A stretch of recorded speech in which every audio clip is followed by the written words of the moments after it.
Hai. Aduh, Syaris excited banget. Agak grogi gitu, Kak. Bukan dulu ya tuh, aduh. Selamat sore, Kak. Jadi sebenarnya nih, Kok lebih cantik terlihat di sini daripada di foto? aduh. Kayaknya kebalik gak, Kak? Iya, Biasanya kan Kak. orang kan suka kalau di foto kan bisa diedit-edit gitu ya. Ternyata Iya. aslinya lebih oke.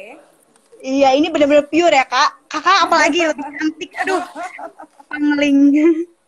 Iya, Kak. Jadi teman-teman Despresso tuh banyak yang pada akhirnya tuh tertarik nih. Gimana sih, Kak, gitu persiapan seksual intimasi itu tadi udah dibahas sedikit sih, Kak, di pembukaan. Kenapa kita ngangkat ini tuh karena ternyata seksual intimasi itu ternyata Kak bisa ini ya apa ya kalau kita edukasinya kurang bisa mempengaruhi ke konflik gitu ya, Kak. Iya, dan kadang-kadang yang lebih sedihnya lagi kalau ada Hmm? orang-orang yang udah tahu Hmm? pengetahuannya, jadi udah paham pengetahuannya, belum Hmm? tentu mau melakukan. Itu sih yang paling pelik menurut saya. Ya enggak? Nah, iya Jadi itu. tahu knowledge-nya, tapi tetap nggak mau bikin gitu. Iya, Itu kan frustrasi aplikasinya juga ya, ya. Kak ya. Heeh. Hmm. Gitu. Udah tahu mana yang benar, tapi tetap aja Hmm. melakukannya yang salah juga. Itu gimana ya? Nah, itu sebenarnya saya juga penasaran gimana nih biar orang-orang tuh nggak jadi tabu gitu ya, Kak ya. Nggak jadi tabu Gitu. akan perihal ini tuh.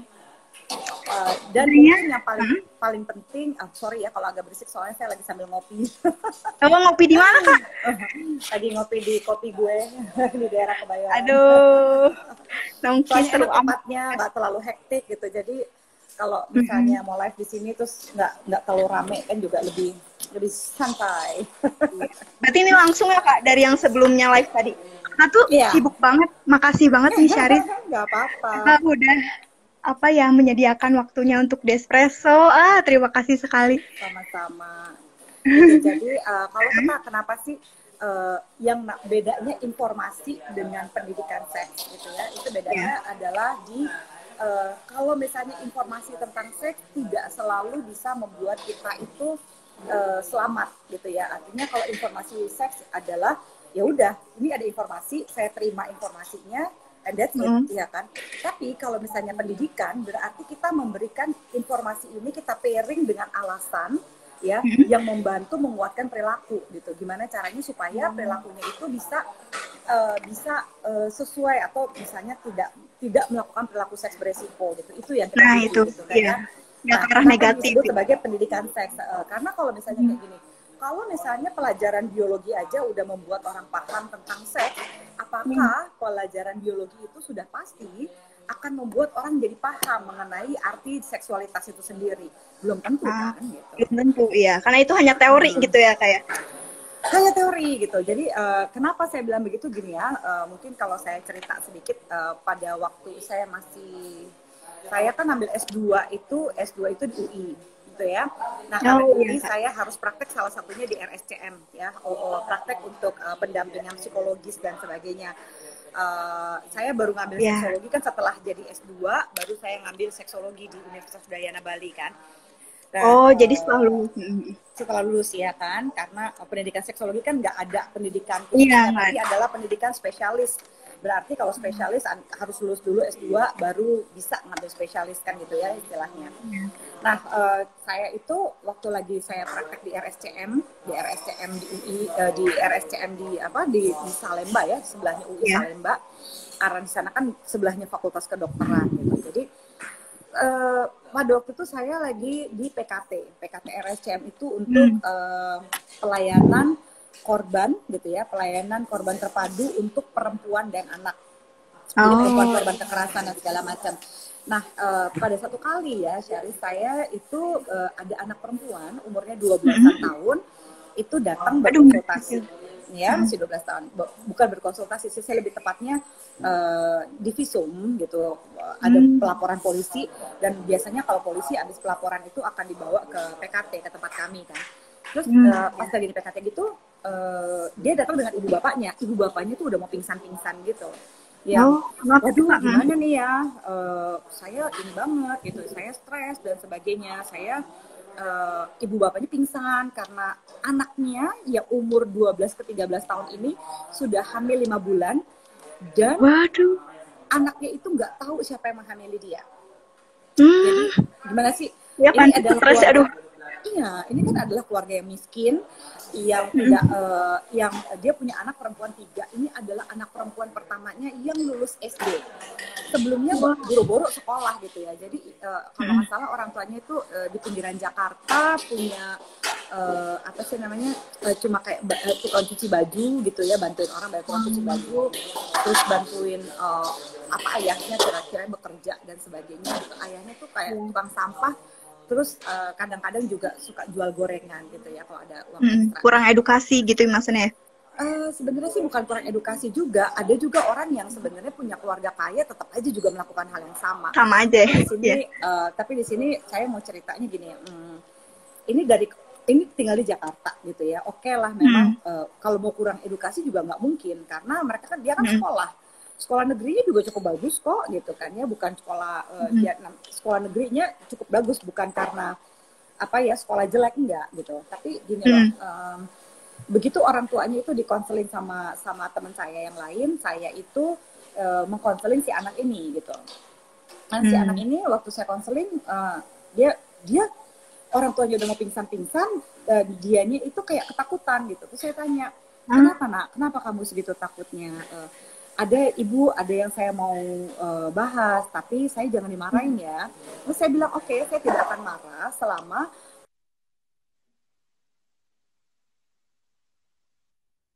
menyinggung perasaan saya bilang begitu ya. Terus dia bilang, oh menyinggung bagaimana? Dia gitu ya. Ya misalnya, saya bilang gitu ya, kalau misalnya kamu nggak ada urusan sama saya atau kamu tidak menghina saya, ya saya nggak akan marah dong gitu. Oke. Oh iya. Dia bilang gini ibu, saya bingung, dia bilang gitu. Saya kan belum nikah, ya. Dia bilang gini, saya kan belum nikah, tapi kenapa saya udah hamil ya? Tunggu, dia sendiri nggak tahu penyebabnya ya. Nah, ada gini, itu dia. Gitu. Jadi dia menghubungkan, ini logikanya berarti dia menghubungkan antara pernikahan dengan kehamilan. Jadi dia ternyata ketika orang tuanya udah pingsan, udah bagaimana, dalam pikirannya dia adalah, kok ternyata saya ini bisa hamil padahal saya belum menikah. Nah, terus saya tanya gini dong, kamu udah pernah dapat pelajaran biologi nak di sekolah? Iya udah, dia bilang gitu. Oke, gimana pelajaran biologinya? Kalau kehamilan di dalam biologi apa? Nah, begitu saya rubah dari konteks yang emosional ke dalam konteks logika, dia bisa masuk tuh. Itu kan ada dalam psikologi perkembangannya kan ya. Iya, ada kan kemampuan itu untuk bisa mempersepsi yang it's more than practice and concrete gitu ya. Terus saya tanya. Ya. Gimana sih caranya proses kehamilan menurut biologi? Iya, ketika ada sperma, katanya ini Bu, ada sperma bertemu dengan telur, ya ketika dia bertemu, lalu terjadilah proses pembuahan. Nah, proses pembuahan inilah yang nanti akan menjadi anak dan segala macam. Dia cerita. Nah, kamu tahu dia ya?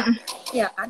Artinya gini, informasi itu dia ketahui, tapi kan bagaimana caranya proses itu dia nggak tahu. Saya bilang, saya tanya gini, akhirnya saya tanya pelan-pelan gitu kan. Ini pasti kan prosesnya sangat-sangat kalau dalam psikologi ini disebut sebagai aha moment ya kan. Ini aha momentnya dia ini loh gitu yang saya agak khawatir karena dia sudah hamil 5 bulan. Dia nggak ngerti, dia tahu proses biologisnya tapi dia nggak tahu kenapa dia bisa hamil. Nah, ini itu yang lebih berdampak ya. Terus saya bilang gini, sperma yang tadi kamu ceritakan itu keluar dari kelamin laki-laki. Ya, telur itu ada di dalam rahim perempuan. Jadi ketika ada penetrasi itu adalah masuknya sperma masuknya penis ke dalam vagina, ya. Kelamin kamu itu namanya vagina, ya. Kelaminnya laki-laki itu namanya penis.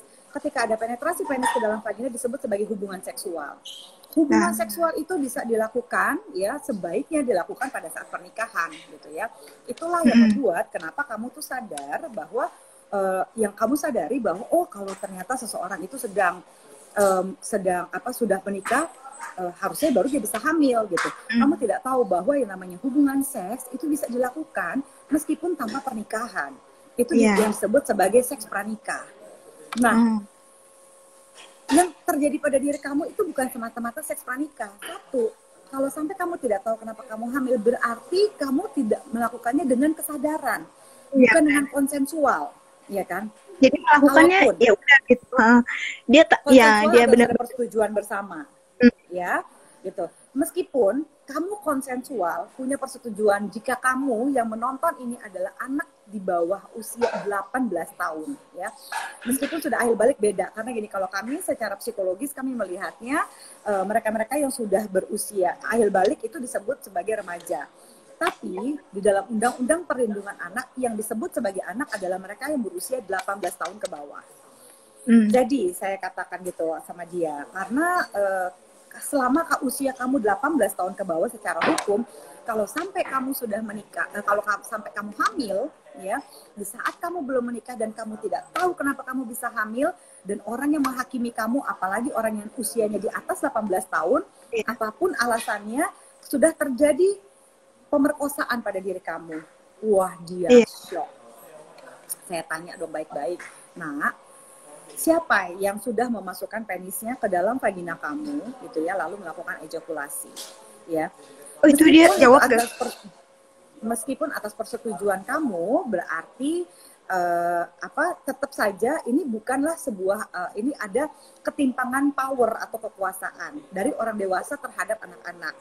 Jadi meskipun kamu meminta baik-baik dan apapun itu, tetap aja itu adalah termasuk pemerkosaan, Nak. Aku bilang gitu. Dia nangis, jadi dia bercerita ada seorang kakek umur 65 tahunan, ya, itu minta tolong pada dia lagi pergi ke rumah temannya gitu, terus lalu dia bilang saya ini kakek-kakek ini, dia bilang saya ini sedang sakit, satu-satunya yang bisa menolong saya adalah kamu. Caranya menolong adalah, dia bilang gitu, saya harus melakukan ini kepada kamu, ya, kamu udah menolong saya. Jadi dia melakukan hubungan seksual gitu ya, dia melakukan penetrasi kepada si anak gitu, karena dan dia pikir, si anak ini berpikir bahwa yang dia lakukan itu bukan hubungan seksual, tapi semata-mata adalah cara menyembuhkan penyakitnya si kakek. Iya, itu keinosenannya ya, karena kekurang tahuannya itu ya, benar-benar. Iya, gitu. Jadi seks edukasi di sini gitu ya, sebelum kita berbicara mengenai sexual intimacy dalam tahapan apapun, persiapan pernikahan, ketahui dulu gitu loh, yang namanya seks edukasi bukan tutorial senggama. Seks edukasi itu bagaimana menyeimbangkan perkembangan psikoseksual kamu itu sejalan dengan usia biologis kamu gitu. Jadi kalau kita semua ketika belajar psikologi, kita pasti menggunakan tugas perkembangan psikologi dari Papa and Oaks, ya kan? Nah, tugas perkembangan psikologi itu ada lagi bawahannya, ya, bawah teorinya Sigmund Freud, yaitu tugas perkembangan psikoseksual. Nah, tugas perkembangan psikoseksual ini harus gitu sejalan dengan usia biologis kita.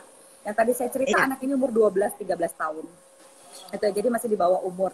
Masih di bawah, ya. Tetap nggak bisa gitu. Dan ini dilakukan oleh orang dewasa. We should know better gitu ya. Termasuk juga ketika misalnya kalau kamu pernah menyaksikan ada seorang penyanyi, pemain band ya, merasa terkenal, mungkin merasa oke aja melakukan apa aja. Pernah dengar nggak pada waktu lalu ada seorang penyanyi band, itu udah lama sih gitu ya, dia itu yang hits itu membawa lari anak umur 16 tahun gitu ya, terus dia bilang ini, ya kan kita kan pacaran, dia suka sama aku dan segala macam gitu ya, kan kita suka sama suka.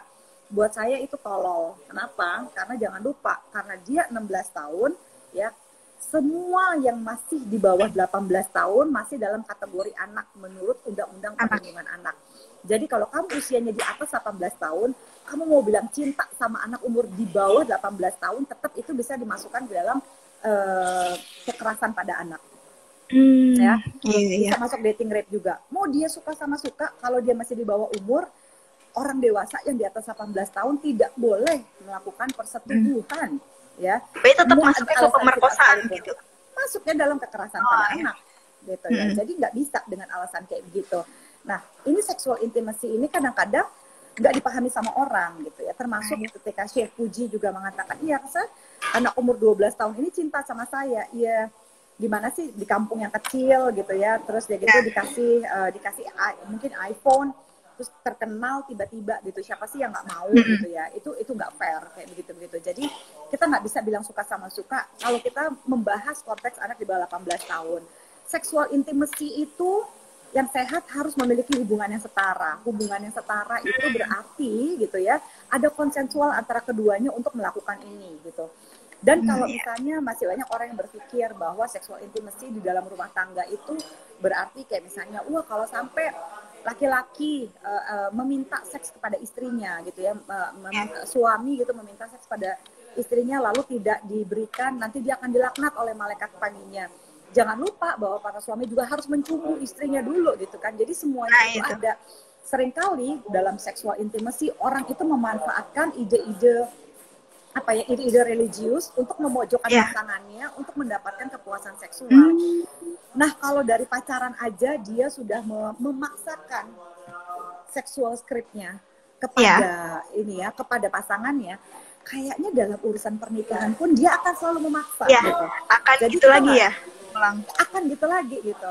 Nah, terutama bagi mereka-mereka ya, kenapa saya setuju untuk live sama Despresso karena topik ini tuh penting. Banyak orang yang berpikir udah pacaran sama orang yang abusive gitu ya, yang paling susah kan adalah psychological abuse gitu ya. Kalau misalnya masih pemukulan atau segala macam masih relatif, sekali lagi relatif bisa dibuktikan. Tapi kalau misalnya nggak bisa dibuktikan, itu kan adalah kekerasan emosi, emotional abuse gitu ya, yang toxic gitu kan. Nah, ketika kamu pacaran dengan orang yang suka merendahkan kamu, membuat kamu merasa ada yang salah dengan diri kamu, membuat kamu selalu harus jadi orang yang selalu kayaknya memperbaiki, selalu kayaknya ada aja salahnya, hal kecil, hal yang besar gitu, kayaknya membuat kamu mempertanyakan kayak gue kurang apa ya sebenarnya, apakah gue udah gila ya gitu. Dan kamu pikir bahwa dengan menikahi orang ini, mungkinkah dia akan berubah? Dengan punya anak, siapa tahu dia akan jadi ayah yang baik atau ibu yang baik? Enggak akan bisa. Ya, jangan pernah gitu kita mempersiapkan diri kita gitu bahwa seolah-olah kalau dia menyakiti kita, kalau dia cinta dia pasti akan begini. Ada orang yang cinta juga yang awalnya baik-baik aja bisa berakhir buruk. Apalagi ya dari awal kita berharap udah buruk orang hanya karena berharap dia akan berubah, kayaknya sih itu akan sulit ya kayak terlalu jangan gambling gitu loh, jangan gambling menurut saya dalam sexual intimacy, dalam relationship gitu, itu hati-hati. Kalau misalnya kita ngomong soal mempersiapkan sexual intimacy di dalam pernikahan, banyak orang yang berpikir gimana kalau saya test drive dulu, ya. Test drive dulu gitu misalnya, test drive melakukan hubungan seks dulu sebelum menikah, gini. Mau melakukan hubungan seks pranikah itu adalah keputusan kamu, tetap ada resikonya. Kamu mau menjaga keperjakaan dan keperawanan sebelum menikah, itu juga ada resikonya. Jadi pilihlah pilihan secara seksual yang resikonya bisa kamu tanggung. Tapi dengan kamu misalnya tinggal bareng dulu gitu ya, living together sebelum kamu menikah, itu bukan jaminan pernikahannya akan langgeng. Ada banyak sekali orang ya yang bisa living together, tinggal bareng sampai 10 tahun, 7 tahun, tapi begitu nikah cuma 2 tahun, 3 tahun. Karena keseriusan dari living together dan pernikahan itu adalah dua hal level komitmen yang berbeda. Komitmen living together itu adalah pada sewaktu-waktu saya bisa keluar dari relationship ini anytime I want. Tapi kalau kita udah bicara mengenai pernikahan, kita nggak bisa sembarangan main ceraiin orang aja kan, itu ada prosedur, beda lagi ya, ada cara-caranya, dan komitmennya juga lebih berat gitu. Nah itu yang menjadikan kita akhirnya keseriusan tingkat komitmen kita itu berbeda, tidak menjamin. Jadi sekali lagi kalau sudah living together tidak menjamin.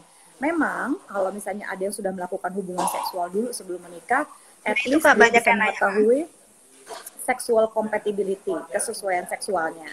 Tapi jangan lupa bahwa selain kesesuaian seksual di dalam hubungan pernikahan, juga ada banyak hal lagi yang harus disesuaikan ya.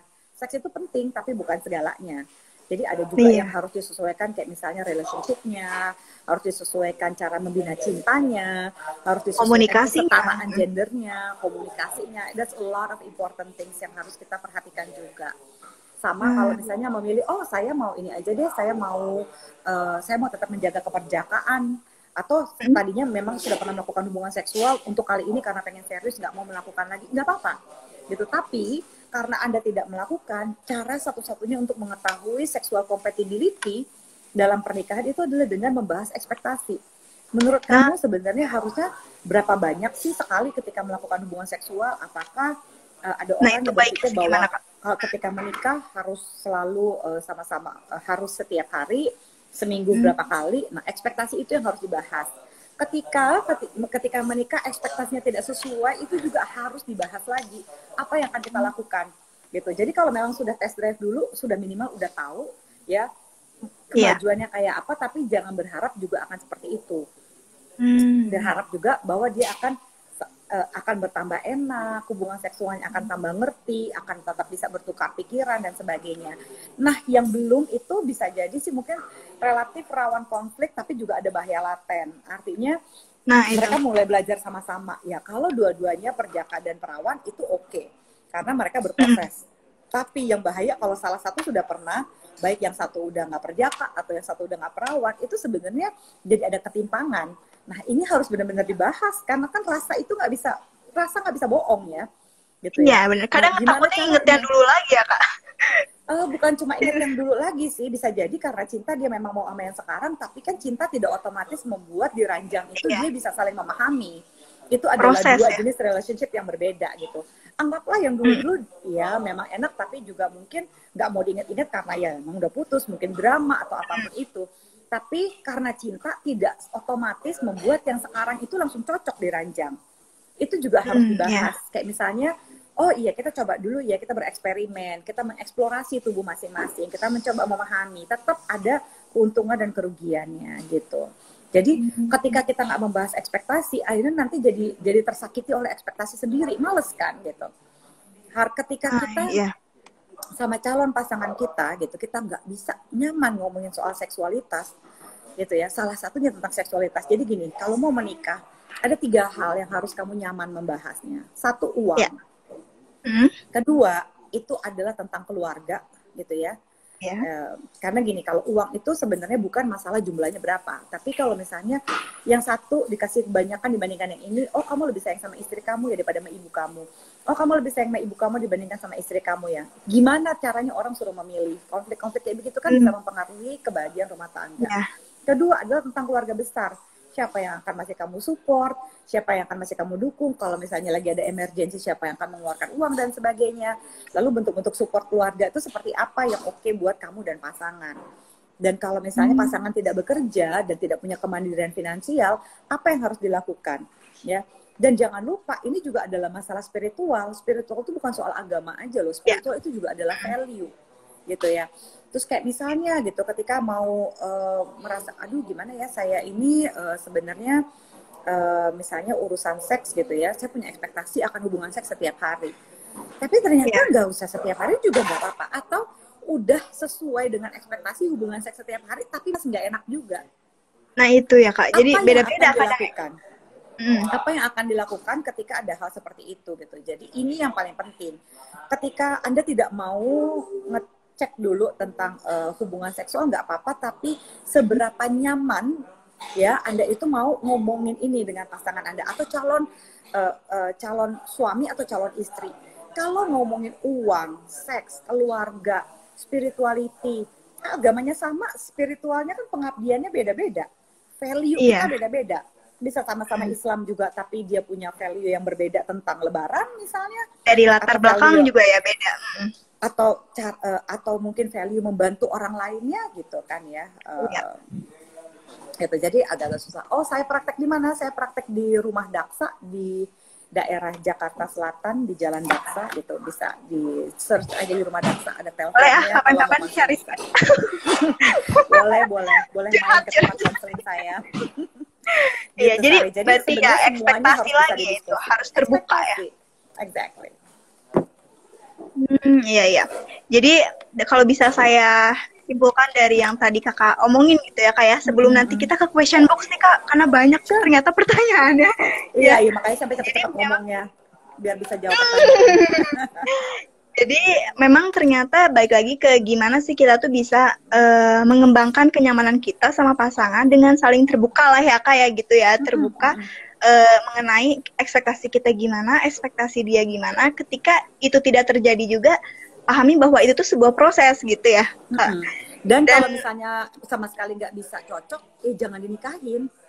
Nah itu dia, justru makanya jadinya Bisa jadi ini cinta karena tapi kita nggak cocok kan. Nah, itu.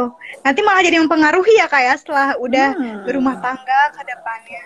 Makanya Nanti penting banget nih nanti teman-teman bahas. berakhirnya di meja konseling saya juga kan, ngapain? Aduh.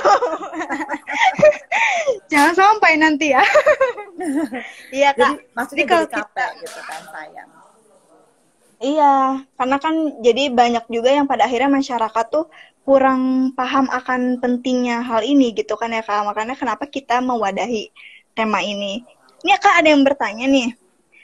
Sebenarnya, aduh duh, maaf. Sebenarnya ada perbedaan nggak sih Kak hubungan seks yang memang berawal dari keinginan sama paksaan. Jadi kadang kan Kak kalau istri itu misalnya capek kerja nih atau gimana. Tapi suami kadang ada cenderung memaksa gitu Kak katanya.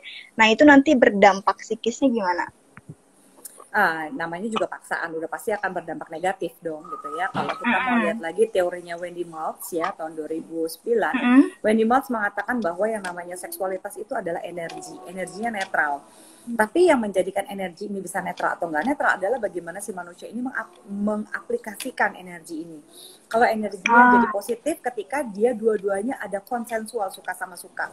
Ya makanya saya tuh sangat setuju gitu ya, benar-benar disahkannya undang-undang penghapusan kekerasan seksual RUU PKS gitu. Kenapa?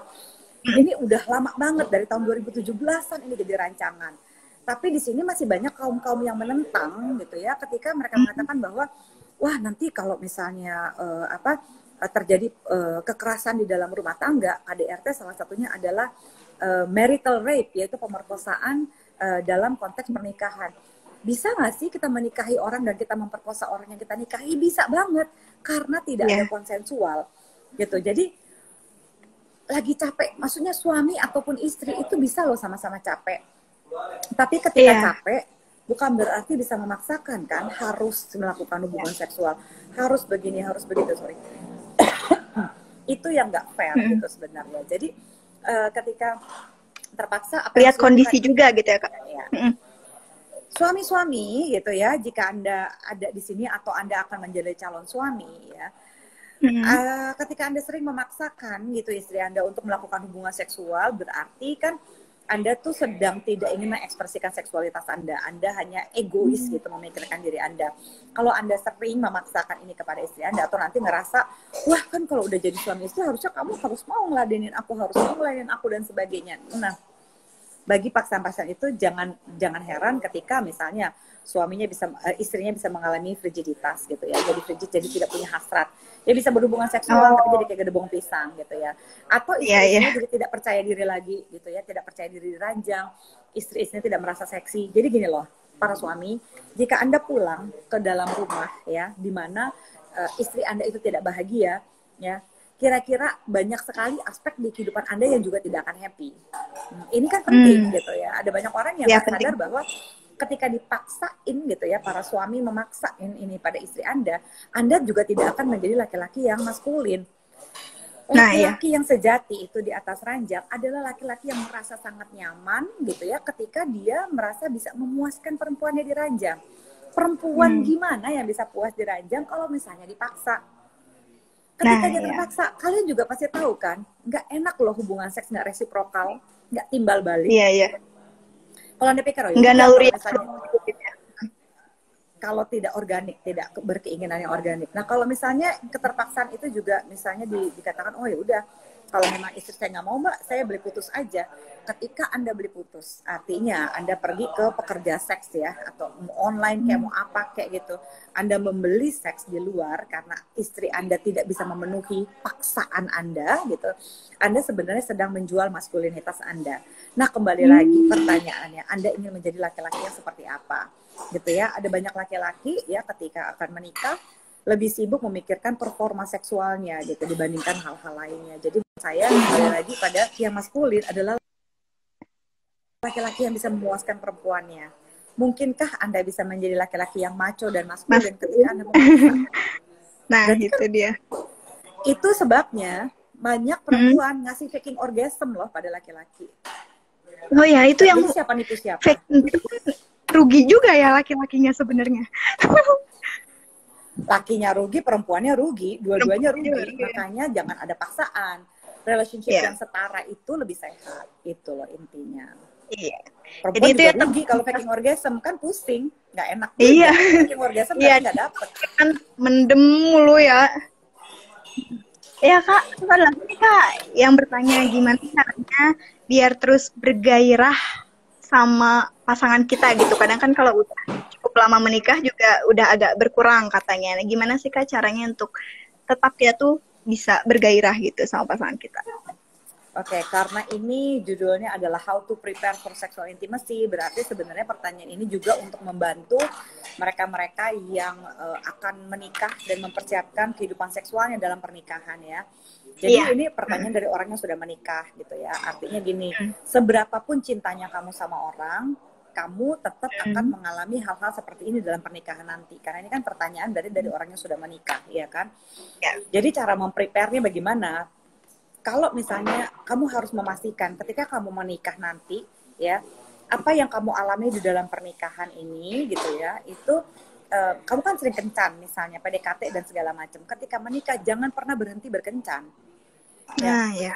Orang nggak bisa memiliki kehidupan seksual yang luar biasa dengan misalnya ya udah seks itu harus terberi aja setiap kapanpun mau, gimana pun itu harus bisa, nggak bisa kayak begitu. Ya. Jadi seks itu yang luar biasa dan yang nikmat itu hanya bisa dibangun jika kita punya kemesraan. Kemesraan dibangunnya dari mana gitu. Gak bisa orang datang tiba-tiba ke saya, Mbak Zoya, pokoknya saya mau bisa hubungan seks tiap hari kayak waktu lagi masih honeymoon. Saya bilang boleh, tapi perasaan kamu waktu honeymoon bisa dibalikin nggak? Iya. Gitu. Jadi Boro-boro iya. first thing first, kalau bukannya boro-boro sih, tapi bisa dibangun. Tapi kalau kita jangan lupa bahwa yang namanya perasaan ya, secara psikologi, cinta itu hanyalah feeling atau rasa atau emotion, hanyalah bagian dari rasa. Jadi untuk bisa membangun rasa, kita harus mampu untuk membangun yang namanya rasa itu harus di-maintain, karena dia bisa hilang. Ya, supaya rasanya itu tetap ada, cobalah maintain ya dengan cara kamu memupuk perasaan cinta itu, tetap berkencan meskipun sudah menikah ya. Kalau ingin kehidupan seksualnya juga lebih bergairah, lebih passionate gitu, itu bukan cuma masalah ganti gaya setiap bulan, which is perlu bagi yang sudah menikah ya. Kamu sebaiknya melakukan mencoba satu posisi hubungan seksual baru setiap bulannya. Nggak berhasil juga nggak apa-apa, tapi yang penting sudah bersenang-senang, sudah bisa menikmati itu loh. Jadi ada hal-hal yang baru gitu ya Kak? Karena kalau misalnya soal bosen gitu ya, siapa sih yang nggak bosen? Jangan pasti, dalam seks aja deh gitu. Kita temenan juga sebaik apapun bisa bosen. Kita punya ada mobil yang sangat kita inginkan, terus kita beli motor yang kita inginkan, sepatu atau apapun barang yang kita suka aja, kita ada satu titik di mana bosen. Kenapa? Karena itu manusiawi. Tapi kan bukan bosen tuh capek. Bosen terus putus pacaran, bosen terus keluar dari tempat kerja, kan nggak begitu gitu. Jadi kita harus bisa mengelola gimana supaya cintanya itu bisa tetap maintain sebagai manusia yang sehat ya. Ketika kita membina relationship, tetap kita harus punya teman baik kan. Gitu. Jangan kalau teman-teman kita semua adalah teman-temannya pasangan kita, jangan-jangan itu adalah toxic relationship gitu. Kamu harus punya dunia lain selain pasangan kamu. Kalau nggak, kamu akan mati gaya, akan bosan. Ya, jadi dalam hubungan seks, hal-hal di luar ranjang itu mempengaruhi hal-hal yang terjadi di atas ranjang. Jadi cobalah gitu untuk tetap gitu ya membina relationship yang sehat di luar ranjang juga, nggak selalu dengan pasangan. Jadi ketika kita bisa jalan sama teman-teman kita, akhirnya kita jadi nge-charge, dan ketika kita balik ke relationship kita jadi oke. Nah, bagi suami istri jangan lupa untuk selalu mencoba posisi hubungan seks yang baru. Bagi mereka yang belum menikah dan akan mempertahankan sexual intimacy yang terus bergairah di dalam hubungan rumah tangga adalah untuk berdamai dengan rasa bosan. Jadi ketika bosan jangan langsung, aduh ada masalah nih kehidupan pernikahan gue. Nggak begitu. Bosan itu wajar. Jadi ketika bosan ya udah ya, me time. Harus dihadapi. Kebanyakan orang yang tidak me time itu pasti akan bosan. Makanya work from home banyak terjadi kekerasan di dalam rumah tangga karena apa? Karena tidak ada me time di dalam rumah tangga. Me time itu penting banget. Gitu, harus punya me time. Jadi ketika ada me time, orang itu bisa nge-charge sebagai individu sebelum dia menjadi pasangan gitu ya. Ambil me time, tetap berkencan. Jadi buat yang belum menikah ya, jangan cepet-cepet bosen terus langsung ganti pasangan. Bosen ganti pasangan dalam hidup nggak mungkin nggak akan bosen, apalagi bakal hidup seumur hidup sampai kakek nenek. Kalau nggak Iya. tahu gimana cara ngatasin bosan, jangan menikah. Ya, jadi memang perlunya ada jeda ya, take time untuk kita refresh dulu kayak nggak sih, karena faktor eksternal juga ternyata mempengaruhi gitu kan ya. Mungkin jenuh Eksternal di dan lingkungan internal. rumah, tapi ternyata ya itu, jadi bosan itu harus dihadapi ternyata ya teman-teman. Jadi bukannya langsung menyerah atau gimana, tapi kita coba jeda buat diri kita dulu berdamai kayak gitu. Ada lagi nih Kak, yang menarik mungkin ya. Eh, Nih Kak, buat teman-teman yang sebelum menikah nih Kak, kadang sering masturbasi, apakah ada efeknya nggak Kak setelah nikah? Dampak-dampak psikis gitu ya? Nggak apa-apa, masturbasi adalah perilaku seks yang paling sehat ya, karena kamu tidak Ya. menghamili dan tidak dihamili gitu. Tapi mungkin detailnya sebaiknya nonton di YouTube saya ya. Saya berbicara Oh mengenai iya. masturbasi sehat. Tapi intinya begini, masturbasi itu yang sehat dilakukan adalah tidak dengan menonton pornografi. Pada saat Nah, menikah bisa nggak sih seorang laki-laki juga tetap melakukan masturbasi? Bisa aja, asal masturbasinya yang dilakukan pada saat dia menikah adalah untuk me time, untuk mengeksplorasi.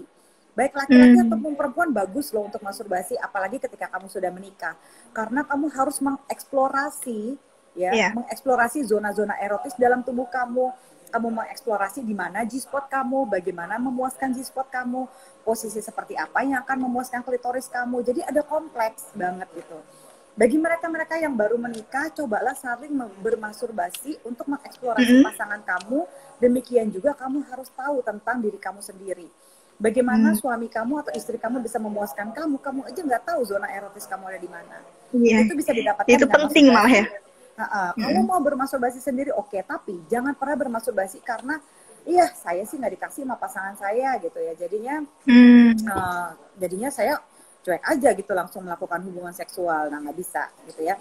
Jadi karena saya nggak dikasih sama istri saya, ya saya masturbasi aja deh gitu. Nggak dapat seks, masturbasi itu desperate namanya. Atau kalau bagi Iya. mereka-mereka yang single, masturbasi karena ini lagi nggak ada pacar, lagi nggak ada ini itu, nggak bisa. Itu semakin kamu melakukan masturbasi karena alasan bukan me time gitu ya. Yang sehat itu adalah untuk me time, untuk mengeksplorasi. Yang tidak sehat itu adalah masturbasi karena desperate, pengen ganti Nah, pasangan, nggak dapat seks gitu, atau wah saya larinya harus ke sana masturbasi gitu dulu, ya. saya harus masturbasi dulu baru bisa sekolah, saya harus masturbasi dulu baru bisa kerja, saya harus masturbasi dulu baru bisa beraktivitas secara sosial. Itu nggak sehat gitu. Nah, kalau buat yang ini nih hubungan seksual setelah melahirkan, ini bukan konteksnya di sini. Ada di Ya, YouTube saya, coba dilihat aja di sana ya, gitu. Jadi ya, biar bisa fokus di sini soalnya pertanyaannya masih banyak. ya. Lanjut berarti yang langsung aja kita ke yang fokus persiapan ya Kak ya. Nah, nih gini Kak katanya. Kalau misalnya mau menghadapi ke pernikahan nih Kak, tapi karena memang ternyata eh, edukasi memang dari dulunya perihal seks itu sangat tertutup dari pihak keluarga dia katanya tuh Kak. Dia jadi pada akhirnya tuh anxiety gitu Kak katanya, terus kadang Yeah, of bingung course. juga nanti harus kayak gimana. Nah, itu menanganinya gimana Kak? Oke, Untuk ya ini mengurangi. bagi ya, jadi jangan displacement, sekali lagi masturbasinya itu benar banget ya.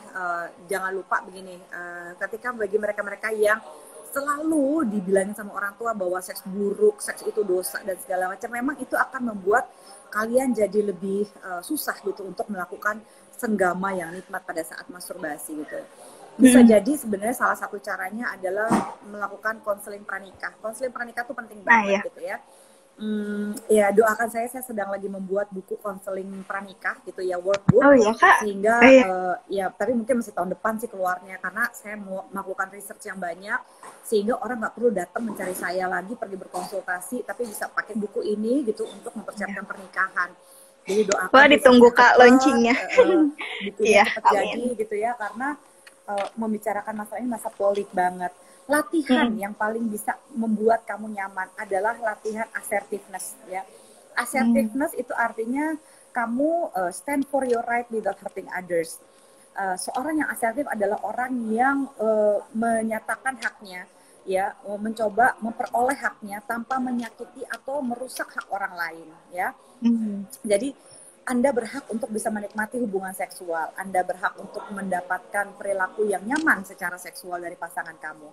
Jadi, kalau misalnya bagi mereka-mereka yang, waduh, orang tua tuh selalu ngomongin jelek banget tentang seks, itu malah makin penting kamu dan calon dan tunangan kamu dan calon pasangan atau suami atau istri kamu ke depannya itu, please duduk sama-sama lalu bilang gini, aduh aku tuh takut loh, I feel. Nah kalau misalnya asertif itu selalu diawali dengan kata-kata saya merasa, I feel anxiety, ya, saya merasa cemas nih karena saya nggak tahu apa-apa soal seksualitas gitu ya. Saya merasa cemas karena saya nggak tahu mesti apa yang saya pahami tentang seksualitas. Ceritakan dulu kecemasan kamu, lalu cari sumbernya sama-sama, ya. Mungkin saya harus promosi lagi, ada beberapa seks edukasi untuk dewasa muda gitu ya, karena sorry ya, karena YouTube itu agak-agak ini juga ya, agak-agak ribet sekarang. Jadi saya suka memberi judul yang agak abu-abu gitu. Jadi coba cari, ada satu judul di Z-Tips, itu adalah edukasi untuk dewasa muda. Itu adalah seks edukasi buat kamu-kamu untuk mempersiapkan pernikahan. Relationship kayak apa yang sehat, coba kamu dengerin. Dan bagi kamu yang selalu seks itu dianggap tabu, coba dengerin video itu bersama dengan tunangan kamu. Nah, setelah kamu mendengarkan video itu, kamu bahas perasaan kalian berdua ketika mendengarkan video itu. Atau kamu baca majalah. Cuma kadang-kadang kalau majalah gini deh, tidak semua orang yang ngomongin seks itu bisa disebut seksolog. Satu, ya, kalau mau membaca dari seksologi, ya, selalu cari tahu dia punya, kalau di Indonesia dia punya gelar belakang namanya FIAS. FIAS itu Fellow Indonesian Association of Sexologists. Jadi khusus untuk asosiasi seksologi yang sudah bersertifikat advance. Kami dilatih dengan profesional di bawah. Benar-benar training gitu ya Pak. Seksologi, kami bersertifikat gitu. Jadi jangan pakai yang asal-asal abal-abal hanya karena dia terkenal sering berbicara di seminar, belum tentu dia seksolog. Kalau Anda ingin berbicara atau mengambil ini ya, mengambil materi untuk dibicarakan bersama, carilah ahli seksologi yang pernah berbicara di seminar ilmiah. Karena kalau dia tidak pernah di seminar ilmiah itu artinya dia berbicara di seminar yang isinya juga para ahli, bukan orang umum. Kalau orang umum kayak misalnya saya ngomong ke Anda semua yang bukan seksolog, Anda iya aja kali. Oh di sana diuji ya? Tapi saya diuji gitu kan, karena dipertanyakan, jurnalnya juga harus serius, researchnya jelas, nggak sembarangan gitu ya. Jadi coba gitu cari tahu bahwa ini sumbernya kredibel. Kan kamu nggak mau, masa mau ngomongin misalnya mau ngomongin tentang vagina dan penis, tapi nyarinya sama insinyur, ya kan bablas. Karena dia ngomongin seks belum tentu dia seksolog, meskipun dia terkenal dan sering diundang di seminar-seminar umum. Carilah kalau ada seminar ilmiahnya.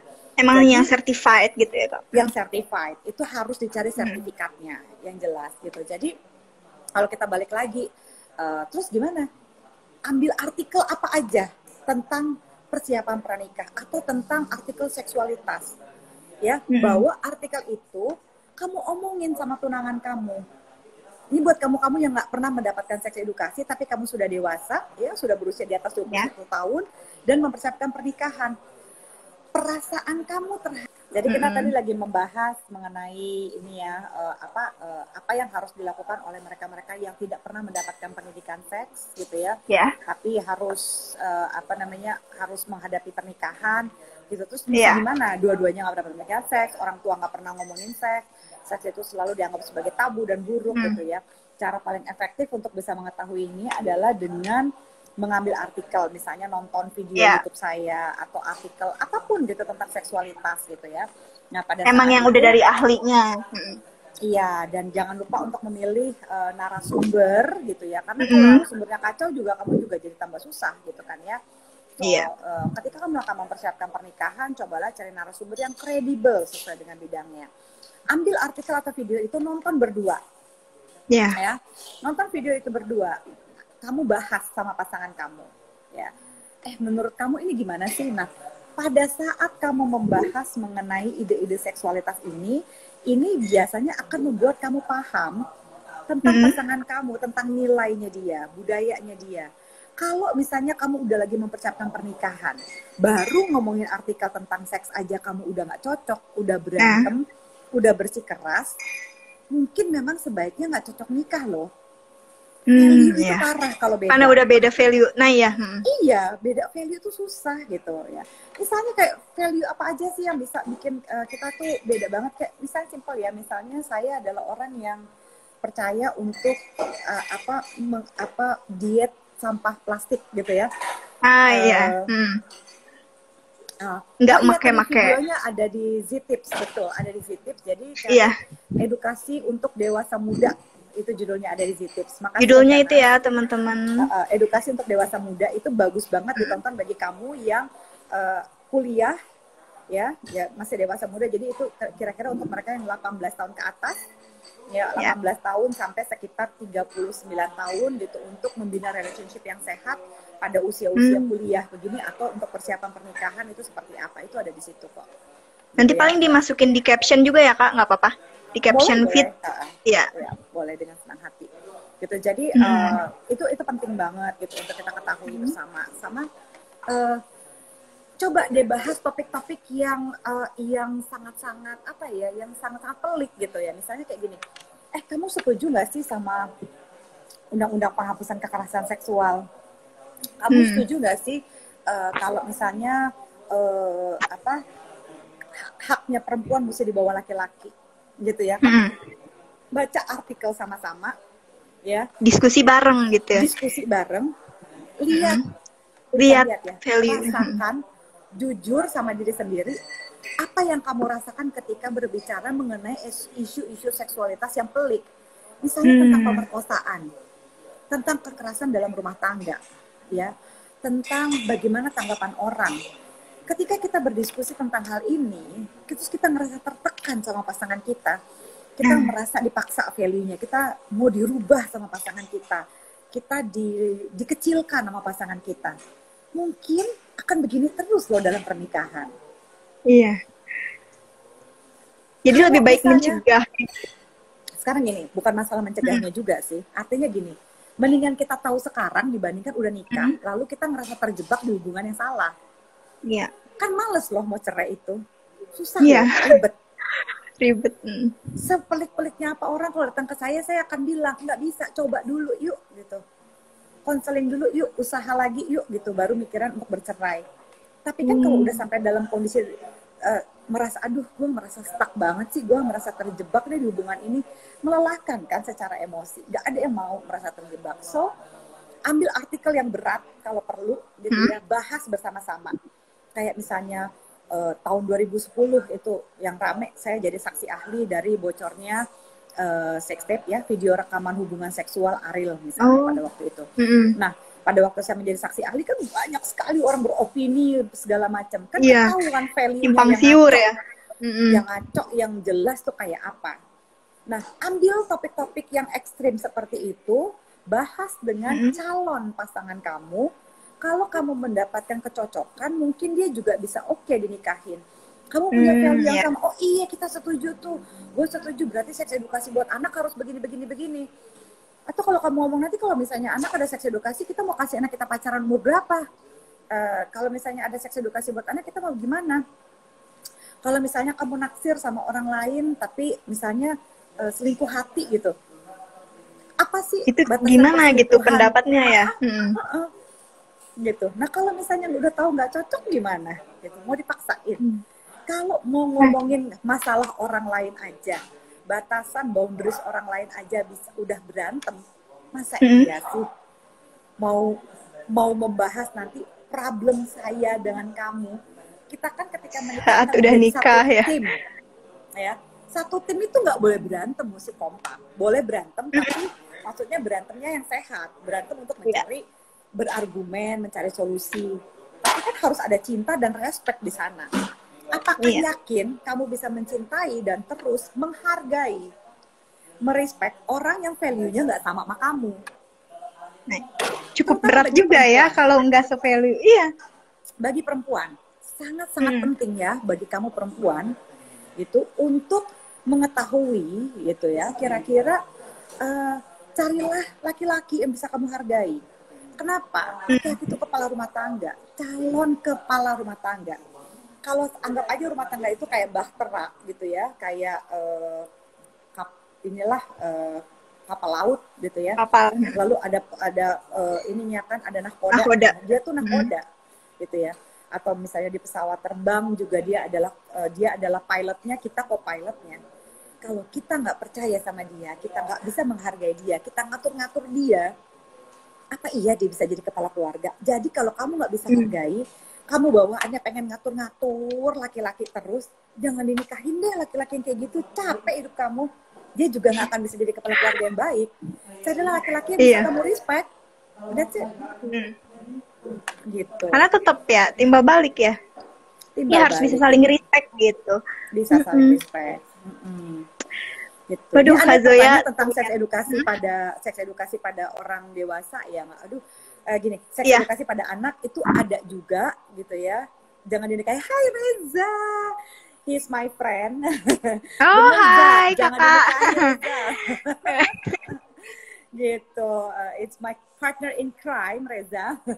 Jadi benar, jangan dinikahin kalau memang kita nggak bisa menghargai. Termasuk juga kalau misalnya kamu mau cari perempuan gitu ya, wah saya mau cari perempuan yang penting cuma dibayangin dia bakal jadi ibunya anak-anak doang.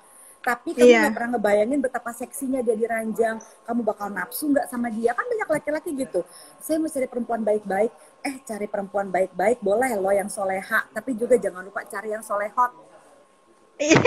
Iya benar-benar Kak. Ya, yang soleha dan solehot itu penting gitu ya.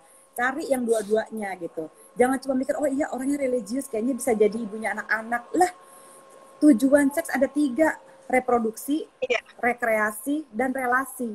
Kalau kamu cuma mau jadi ibunya anak-anak doang, itu cuma memenuhi reproduksi. Reproduksi, binatang rekreasinya juga bisa reproduksi. Rekreasinya kan mesti ada kenikmatan berduanya. Relasinya juga nggak akan dapet. Halo Kang Asep, mesti cari istri yang solehot. Kang Asep nih ahli sejarah di sini, seneng banget aku. Halo kakak. Ya, cari ya istri yang solehah dan solehot, oke? It's very important. Jadi bayangkan juga gitu, jadi laki-laki jangan cuma membayangkan dia bakal jadi ibunya anak-anak, bayangkan juga bagaimana dia bisa menjadi istri yang juga hot di ranjang gitu loh. Gimana sih caranya kalau nggak punya kehidupan rumah tangga seumur hidup tuh sexless, tidak ada seksnya sama sekali. Aduh, sakit kepala nggak sih? Jenuh gak sih, Kak, kebayang? Ya bukan jenuh, cranky lah, kesel kan, merasa nggak disayang, merasa seksi gitu ya. Akhirnya nggak mendapatkan relasi kan. Ketika nggak mendapatkan relasi, apa iya bisa bahagia pernikahan? Mana ada sih pernikahan yang bahagia tanpa seks? Orang yang sudah tua aja ketika seks kebutuhan utama udah umur 70 ya, itu penting, bukan segalanya tapi penting gitu. Orang yang udah tua aja tetap masih ada kontak seksualnya, meskipun mungkin tidak bisa penetrasi lagi karena udah 80-70 tahun, tapi tetap kan mereka bisa saling memberikan oral seks, masih bisa saling menikmati dan sebagainya. Itu penting banget. Wah, benar-benar bermanfaat banget nih jawaban-jawaban Kak Zoya. Aduh, sampai bikin Syari speechless nih. Mungkin membuka insight juga nih ya buat teman-teman lainnya yang masih agak tabu nih perihal edukasi seks untuk mempersiapkan ke jenjang pernikahan gitu. Kakak, mungkin ini udah jam 5 ya. Iya. Ya, ini sebenarnya masih banyak pertanyaan, tapi berhubung karena waktu ya Kak ya. Mungkin di lain waktu kita bisa bertemu lagi. Terima kasih banyak Kak Zoya untuk waktunya, dan benar-benar pemahaman Kak Zoya ini benar-benar menambah pengetahuan untuk Syaris pribadi dan untuk teman-teman lainnya nih, Z-Friend, Sobat Despresso. Right. Iya. Kak Zoya, kapan-kapan Syaris kalau mau konsul juga boleh gitu ke Kak Zoya? Iya, dengan senang hati. Ya pokoknya diingat gitu lah. Kalau dalam hubungan seksual gitu ya, harus dicari kesosokan di atas ranjang dan di luar ranjang. Bagi kamu-kamu yang kepengen tetap berpikir, saya tetap mau melakukan hubungan seksual Kak sebelum nikah, oke. Kalau mau melakukannya, cobalah jangan langsung cari seksnya dulu, baru cari kecocokannya. Itu susah, pasti makin galau. Jadi sebaiknya cari dulu gitu, wah dia tuh cocok misalnya. Jadi cari orang yang lebih banyak cocoknya, hobinya, apa segala macam. Jangan terlalu cari yang opposite attract, itu agak susah sebenarnya untuk bisa langgeng gitu ya. cari yang bisa misalnya saya punya banyak kecocokan sama dia, kecocokan value, terutama kecocokan spirituality, cara nyari duit dan cara ngabisin duit itu lumayan penting untuk dibahas, ya kan? Baru kalau udah dapat semua cocok-cocoknya ini, ujungnya itu finishing touch-nya baru seksnya, dicarilah sexual compatibility-nya, itu yang paling penting gitu ya. Nah kalau masih yang banyak yang belum dijawab di sini, saya juga minta maaf karena waktunya emang cuma sejam. Kita juga udah coba menambah lagi, ini kurang lebih 6 sampai 10 menit. Iya, sampai 10 menit ya Kak. Karena gini, yang penting adalah jangan lupa ini semua adalah proses, ya kan ya. Berproseslah bersama dengan calon pasangan kamu. Kalau bisa prosesnya itu simpelnya begini, pertemanan berproses ke pacaran, ya dari pacaran berproses ke tunangan, gitu, tunangan menikah itu coba berproses jadi suami istri dulu sebelum jadi ibu dan ayah, ya. Honeymoon itu penting sekali untuk tahu compatibility, ya. Jadi suami istri itu minimal setahunan dulu deh gitu, jadi suami istri baru punya anak gitu. Bukan karena apa-apa, kalau kejar tayang langsung punya anak, kamu gak sempat jadi suami istri, itu ribet penyesuaiannya. Ya secara psikologis manusia itu perlu waktu untuk adjustment. Kalau kamu nggak adjust, itu akan makin lebih tinggi stresnya. Meskipun cinta, makin tinggi stresnya, makin berat ngejalanin kehidupan pernikahannya. Sayang. Kan? Ibaratnya kayak mental shock juga gitu ya kayak, karena jedanya besar. Gitu ya. Sama seperti proses pandemi ini juga kan, ketika kita bisa menyesuaikan pelan-pelan, nggak langsung positive thinking, nggak juga gitu. Tapi kita berproses bahwa saya menerima saya capek, saya menerima saya stres, tertekan karena pandemi, lalu saya berproses gitu untuk bisa menjadi orang yang lebih mature gitu, yang lebih grow up, yang bisa menerima ini gitu. Tapi izinkan diri kamu untuk merasa sedih dulu gitu, untuk merasa stres pada saat pandemi ini. Resapi dulu ya feeling. Resapi dulu, karena kita manusia, nggak mungkin buang jauh-jauh negativity yang nggak bisa dibuang begitu aja gitu. Nanti jadi toxic positif ya kayak. Bener, toxic positive it's really annoying, bener. Ya. Mungkin sekali aja, ini ada yang nanya satu lagi Kak. Ini bagusnya kasih seks edukasi tuh Kak, katanya ke anak umur berapa?